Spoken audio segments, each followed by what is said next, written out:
I want to show you something because I think we talk about so many things, all four of us do, as being locked, right? We know this won't matter because X, Y, Z.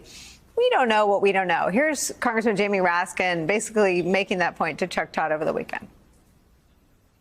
And there are people who are just realizing that they are in possession of facts or evidence that the committee might not have. And the chairman has encouraged everybody to come forward. And, you know, we've got a tip line. You have useful information? Has this tip line provided you with actual concrete information that ended up being true, that you've investigated? We know things this weekend that we didn't know last weekend.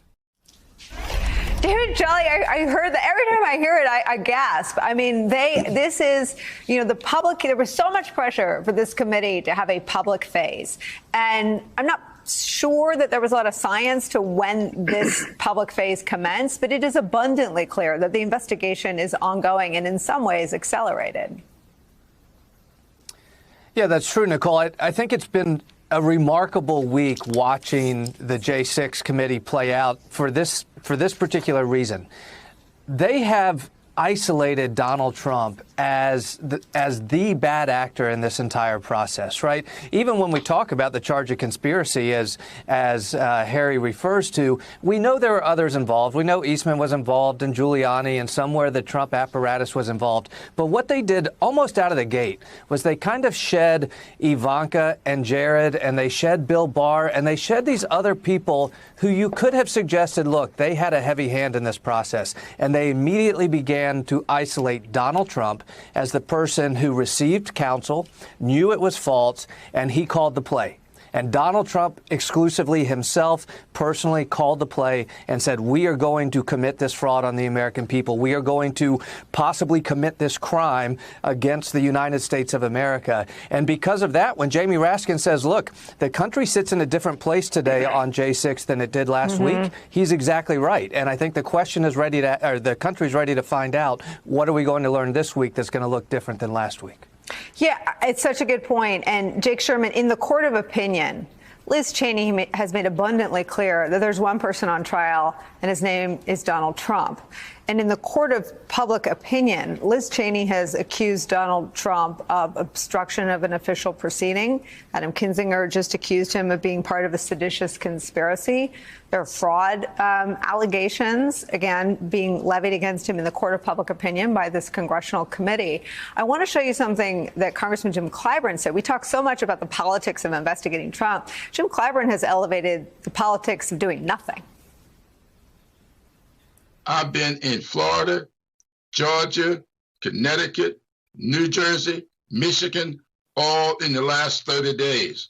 And I'm telling you, people are concerned that the Department of Justice may have too many carryovers from the last administration and not moving in order to do what's needed to protect this democracy. Are you concerned that they're not moving quickly enough? Yes, I am. There's no question about that. I talk to my constituents, and I get a lot of my marching orders from them. They're concerned, so am I. Obviously, the Justice Department, Jake, has a different process, a different mission, and a different standard than the Select Committee. But adjacent to questions and concerns about investigating and prosecuting an ex-president should be what Jim Clyburn raises here, and that is questions and concerns about the politics of not.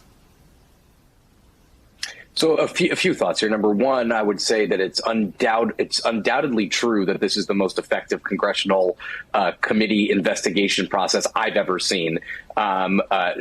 Just from top to bottom, a very, very effective presentation of facts backed up by not innuendo, but by words from people who worked for and with Donald Trump. That's number one. Number two, I don't think that there is any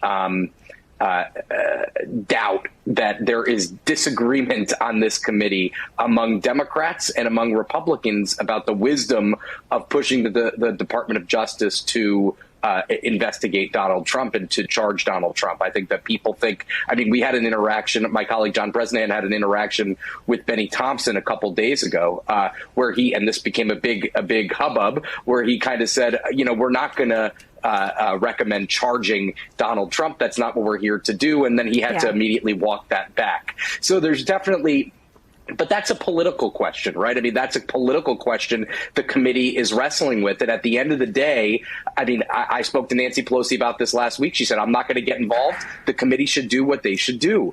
And I agree with you on a major point you're making, Nicole, which is we have no idea what the impact of this hearing is. Now, you could make intellectual arguments that, of course, people are miffed by gas prices. They don't like that inflation is high. They don't like the state of the economy. You could make that argument, and that's a fair argument. But at the same time, I think people, if they're paying attention, again, we have no idea if they're paying attention, but people, if they're paying attention, would also be interested, I would say, at least in what the committee is doing and what the committee has unearthed. So I think there's just a lot of dimensions to this. And when I watch this, Nicole, I think about just how they are assembling a record for the historical ledgers of this country, which I think is just also incredibly important and actually goes beyond whether people are going to vote on this discrete topic come November. I think that's almost, and just again, one more thing, I'm sorry to ramble on here, Nicole, but in addition to that, if you listen to what Republicans have been saying, the Republican leadership,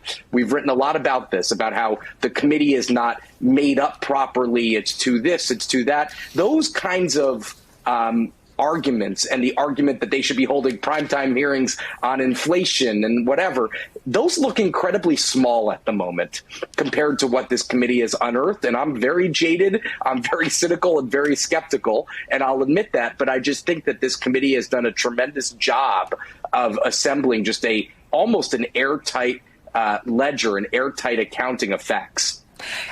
I'm so glad to hear. I mean, with your proximity to the players and the presentation, it's really it's fascinating to hear that, Jake. And I just want to I want to preview what's going to happen this week, because it is in some ways the part that we know the most of from the Raffensperger call, which happened. That was the story that we were all 24/7 in the hours leading up to both the Georgia special election and then the insurrection itself. And it's still remarkable. I went back and listened to the whole thing. It's remarkable that happened and nothing has happened to Donald Trump. You listen to it and it's like listening to the old tapes that get declassified after a mob trial. It's incredible. But to the point you're making, Jake Sherman, one of the things that seems to matter is the way that witnesses are treated. And it sounds like a little thing, but the fact that these in the inner sanctum of Trump world. I mean, Mark Short didn't want to be there. He says that he's there under subpoena. I've seen his appearances on Fox News where he has nothing nice to say about the Select Committee, but he says he had to go because he was subpoenaed. You hear Bill Barr, looking like there's nowhere he'd rather be. I mean, the interactions are so fruitful for the committee. They get the president's daughter to say that on the question of whether or not he won, she agreed with Bill Barr. They get the president's daughter to say on the question of calling Mike Pence the place Donald Trump said he gets to grab women because he's famous, she felt sick. They have two witnesses to testify to Ivanka's sickness, feeling revolted by her father's conduct to the vice president. And on the dicey nature of the vice president's security, it was delivered in almost monotone testimony, but he came a lot closer than I think any of us understood to real physical peril, Jake. Yeah, I was shocked by that. I mean, they said he was within 40 feet of these rioters, which I believe at the time Pete Aguilar, who was the man questioning the Pence witnesses, he noted it was basically the distance from him to them.